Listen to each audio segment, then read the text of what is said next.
Why don't you tell us about Dwelt, Mitch, and how we got started with that? Okay, so I've been homesteading for the past 3 years. I've been part time ranching for the past 20 years, and we moved to a homestead 3 years ago, and man, the learning curve is pretty steep. And we have goats and chickens and turkeys and lots of dogs and cats, and we have cows and horses and all the stuff that you could possibly have on a little homestead. A garden where we grow our food and food storage and water collection, all this stuff. And it's like life on hard mode, right? There's a ton to learn.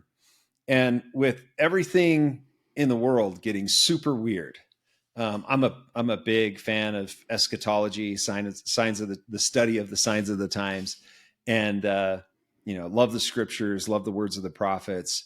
And as prophets continually are saying, we're coming into some change of times, right? We're coming into a new era here. I realize that most people can't do what I've had the opportunity to do. To go live on a homestead and start growing my own food and thinking about water and security and uh, uh, sanitation and medical supplies and storing up food and growing food and all this kind of stuff, animal husbandry. And so most people can't do that because it freaking costs a ton of money to buy land. Interest rates are terrible. Like, you can't find anything that's affordable. And, you know, people in town love having access to stores and schools and gasoline and stuff like that. And so the idea for Dwelt came with, as people are looking to homestead, or as people are looking for food security or a bug out location, what can we do to make that possible, make it attainable, where they don't have to buy their own land, they don't have to build their own residence. I'm speaking right now from the first Dwelt shipping container home. I've always wanted to build a shipping container home, and so here we are, the first one. It's a 40-foot high cube, all these windows and doors, and it's totally self-sustaining and portable. And so I'm doing all of this, and I'm like, other people want to do this. Other people want to have this. How in the world can we possibly make it available to everyone? And so that's the start of Dwelt, meeting with Chris and Dan and talking with others. It's like, hey, let's create a homesteading membership where people can pay a little bit of money down, pay every month, access the homestead that we run. We get the pigs and the goats and the chickens and the cows, and we grow the garden and put up the greenhouse and get all the water working. And so you show up on the weekend and homestead and live the homesteading dream. And then when things get super weird, you have a place to go to that you're already familiar with, that you spent time on, and you've built a community of people. I imagine there are a lot of people, boomers, that will say, hey, I need Dwelt memberships for all my kids.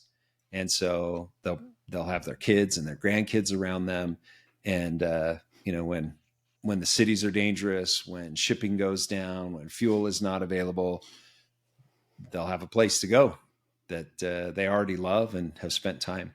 And we imagine these Dwelt locations will be all across the nation, 50 miles minimum from major population centers. So short enough that you could walk if you had to, but long enough that most people won't walk to get there. I say distance is your second greatest asset in something like this. And so that's the origin story of Dwelt. That's kind of the vision for it.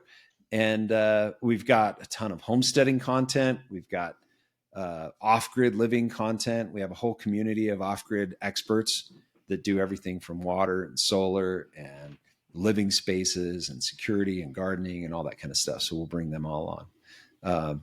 We've got, Chris, who's an expert in fitness and wellness.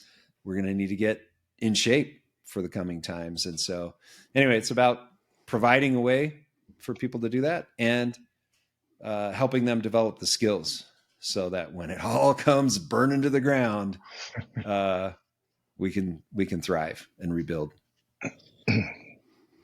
The biggest challenge with Dwelt is just getting it all done before it all comes burning to the ground. Yeah, I really worry about that. As you guys know, I think there are a few things in the Old Testament in Isaiah that are very precise and very specific to time frames. And I'm not a big timeline guy. Like I have some ideas and stuff like that, but they're all wrong, I'm sure, on timeline. But just seeing what's going on in the world, it's like we've already had a time period where everything was shut down. We were locked home. The missionaries came home. The temples were closed. The churches were closed. So we've already had kind of the trial run, and I don't think it'll be long before the real thing hits. And a lot of personalities are talking about that right now. I mean, Glenn Beck's talking about a black swan event. Ron Paul was on a podcast. Was it Joe Rogan? One of the podcasts. I think it was Tucker. Oh yeah, it was Tucker. And he's talking about, some black swan event is going to happen. General Flynn talked about a black swan event. And Dan's like, what's a black swan event?